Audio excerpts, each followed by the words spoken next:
Soul into honourable टांग से के इस एपिसोड की शुरुआत में हम देखते हैं कि कियान डोलो जो होता है इसने अपना दम तोड़ दिया होता है और इस चीज की वजह से इसकी जो वाइफ होती है काफी ज्यादा इमोशनल हो जाती है और ये कहती है कि डोलो आखिर तुम इतने ज्यादा स्टूपिड क्यों हो और तुमने मुझे पहले क्यों नहीं बताया और आखिर मुझे उस कमीने से प्यार ही क्यों हुआ था और तुम तो कितने ही सालों से मेरे साथ हो और तुमने अपने हर तरीके से मुझसे प्यार किया है और मेरे पास भी तो एक दिल है जिसके अंदर तुमने अपने लिए जगह बना ली और उसे छू लिया है और अगर तुम होश में आते हो तो मैं तुम्हारी असली वाइफ बनूंगी और जिंदगी भर सिर्फ तुम्हारे साथ ही रहूंगी, सिर्फ इकलौती तुम्हारी बनके और मैं सच में तुम्हारे बिना नहीं जी सकती और न ही तुम्हें छोड़ सकती हूँ। और यान भी इन सारी चीजों को देख रहा होता है और इसे भी काफी बुरा लगता है, इसलिए आगे आके कहता है कि डोलो वैसे तो मैंने पावर के मामले में तुम्हें हरा दिया है लेकिन प्यार के मामले में तुम जीत गए हो और मैं पूरी तरीके से हार चुका हूँ और तुमने बिल्कुल एकदम सही कहा था कि मैं लिनर को डिजर्व नहीं करता हूँ, इसलिए कियान तुम इस प्यार की जंग में जीत गए हो।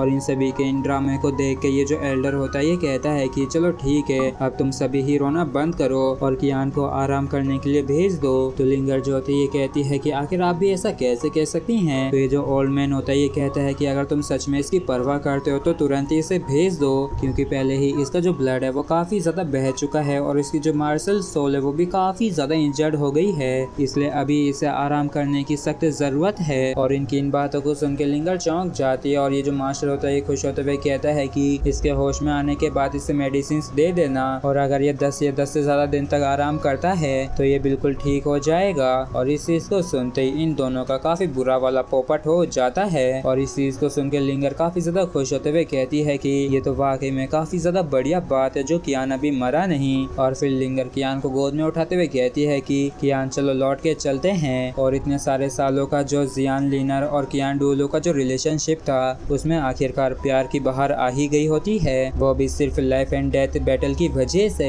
हालांकि इन प्यार मोहब्बत से हटके हम देखें तो शेरेक सिटी की जो हालत है वो बद से बदतर होती जा रही है और एल्डर सॉन्ग जो होती हैं ये अपनी स्पीड के दम पे इस बियर लॉर्ड को काफी परेशान कर रही होती हैं और इसे काफी ज्यादा दिक्कत भी दे रही होती हैं। लेकिन बियर लॉर्ड की जो अटैक और डिफेंस पावर है वो वाकई में काफी ज्यादा टेरिफाइंग है और इसी वजह से एल्डर सॉन्ग जो होती है मुश्किल से ही इस बियर लॉर्ड का सामना कर पा रही होती हैं। हालांकि ईस्ट साइड की जो सिचुएशन होती है वो इससे तो थोड़ी बेहतर ही होती है क्योंकि स्कारलेट किंग जो है वो बियर लॉर्ड से कमजोर है और यहाँ पे स्कारलेट किंग को ओल्ड सू के द्वारा रोक लिया गया था जो कि लेवल 96 के डुओलो मास्टर हैं और ये वाकई में काफी खतरनाक तरीके से इस स्कारलेट किंग को काफी अच्छी टक्कर दे रहे होते हैं। और ईस्ट साइड के जो बीस्ट अटैक थे वो इतने भी ज्यादा खतरनाक नहीं थे और इनकी इस बैटल को देख के कुछ जने कहते हैं कि ना जाने ये स्कारलेट किंग कितने समय तक टिक पाएगा। और फिर हमें नॉर्थ साइड का सीन दिखाया जाता है जहाँ पे ये जो प्लांट टाइप बीस्ट होता है काफी खतरनाक तरीके से अपनी पावर को इस्तेमाल कर रहा होता है और इस चीज को देख के सभी लोग ही काफी ज्यादा हैरान होते हैं और कहते हैं कि आखिर ये क्या है और यहाँ पे इतनी सारी जड़ें कैसी हैं। लेकिन तभी इन सभी सोल्जर्स के होश उड़ जाते हैं क्योंकि ये देखते हैं कि ये जो बड़ी बड़ी सी जड़ें हैं ये असल में सिटी वॉल को जमीन से जोड़ रही हैं जिसकी वजह से काफी सारे सोल बीस्ट इसके ऊपर चढ़ के ऊपर आ रहे हैं। और फिर हम कई सारे सोल कैनन से एक साथ ही अटैक करके काफी सारे बीस्टों को मारते हुए देखते हैं और ये जो सोल बीस्ट कैनन होते हैं वाकई में काफी खतरनाक तरीके से इन बीस्टों को मार रहे होते हैं। और इस चीज को देख के बीजी जो होती है अपनी पावर को इस्तेमाल करते हुए कहती है कि ह्यूमंस तुम्हें इस दुनिया के अंदर एग्जिस्ट ही नहीं करना चाहिए, इसलिए आज हम सोल बीस्टों की सारी पावर को इस्तेमाल करेंगे तुम सभी को ही पूरी तरीके से हराने के लिए। और बीजी जो अपनी पावर को इस्तेमाल कर रही थी उस वजह से जितने भी सोल बीस्ट जख्मी हुए थे इन सोल कैनन्स के अटैक की वजह से वो हील हो जाते हैं। और इस चीज को देख के सोल्जर भी काफी ज्यादा हैरान होते हैं और कहते हैं कि बीजी की जो हीलिंग एबिलिटी है वो वाकई में काफी ज्यादा अमेजिंग है क्योंकि सोल कैनन से जितने भी सोल बीस्ट इंजर्ड हो रहे हैं तो बीजी की हीलिंग पावर की वजह से वो तुरंत ही रिकवर भी कर रहे हैं। और तभी हम लायन बीस्ट को देखते हैं जो कि काफी खतरनाक तरीके से इन सभी सोल्जर्स के ऊपर अटैक कर देता है। और तभी हम देखते हैं कि मैदान में सुईचेन अपनी स्वॉर्ड को लेके उतर जाता है वो भी काफी खतरनाक तरीके से, जबकि दूसरी साइड हम देखते हैं कि नान के पीछे से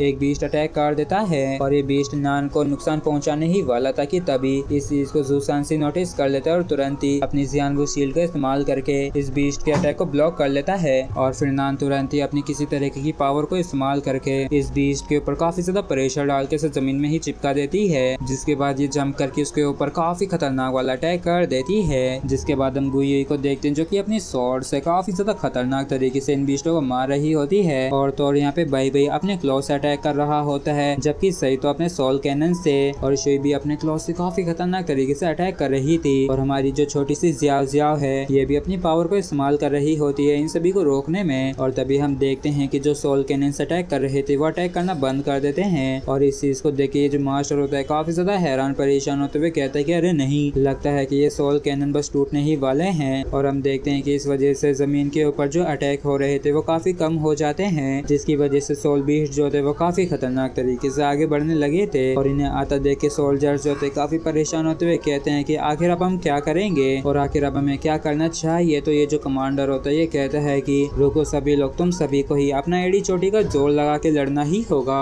क्योंकि हम लोग किसी भी हाल में रिट्रीट तो नहीं कर सकते हैं। और फिर हमें वेस्ट साइड का सीन दिखाया जाता है जहाँ पे एक एल्डर जो है काफी ज्यादा जख्मी हो गया होता है और एल्डर सॉन्ग जिस अटैक से इतना इंजर्ड हुए थे वो अटैक सिटी वॉल को भी काफी बुरी तरीके से हिट करता है, जिसकी वजह से सिटी वॉल जो होती है काफी बुरी तरीके से डैमेज हो जाती है। इस चीज को देखे लिंगर और यान ये दोनों ही काफी ज्यादा हैरान परेशान होते हैं और इन्हें एल्डर सॉन्ग की काफी ज्यादा चिंता भी होने लगती है, जबकि कमांडर भी काफी परेशान होते हुए कहता है कि धत तेरी की सिर्फ की तो सिटी वॉल डिस्ट्रॉय हो गई है। और तभी हम बियर लॉर्ड को देखते हैं जो कि काफी ज्यादा गुस्से में होता है और जब ये सिटी वॉल के पास आके उसके ऊपर अटैक करता है तो हमें पता चलता है कि ये वाकई में काफी ज्यादा बड़ा बीस्ट है जो कि इंसानों को तो कीड़े मकोड़ों की तरह उछाल के मार रहा होता है, जबकि इसके साथ जो बीस्ट थे वो भी काफी ज्यादा गुस्से में आ जाते हैं और गुस्से के मारे पागल से हो जाते हैं। और इस पूरे नजारे को देख के एक सोल्जर काफी ज्यादा हैरान परेशान होता है और कहता है कि बियर लॉर्ड ने तो वेस्ट साइड की जो सिटी वॉल है उसे डिस्ट्रॉय कर दिया है, तो आखिर अब हमें क्या करना चाहिए और क्या सच में शहर की इस बारी खत्म हो जाएगी। और तभी कोई चीज यहाँ पे काफी जोर से ग्लो करने लगती है और इस चीज को देख के ये सोल्जर हैरान होते हुए कहता है कि आखिर ये क्या है, तो कोई और कहता है कि ये तो वाकई में काफी ज्यादा वार्म है। और तभी इन सभी को समझ में आता है कि ये तो गोल्डन सेक्रेट ट्री की पावर है और ये जो गोल्डन सेक्रेट ट्री की पावर होती है वो इन सभी को प्रोटेक्ट कर रही होती है और इस पावर ने एक तरीके से इस बियर लॉर्ड को बाहर ही रोक दिया होता है, जिसकी वजह से शेरेक सिटी के अंदर एंटर नहीं कर पाता है। और इसी के साथ फ्रेंड्स हमारा एपिसोड भी यहीं पे खत्म होता है। अगर आप लोगों को वीडियो अच्छा लगा हो तो प्लीज चैनल को सब्सक्राइब और वीडियो को लाइक करना बिल्कुल भी ना भूलें। Thank you.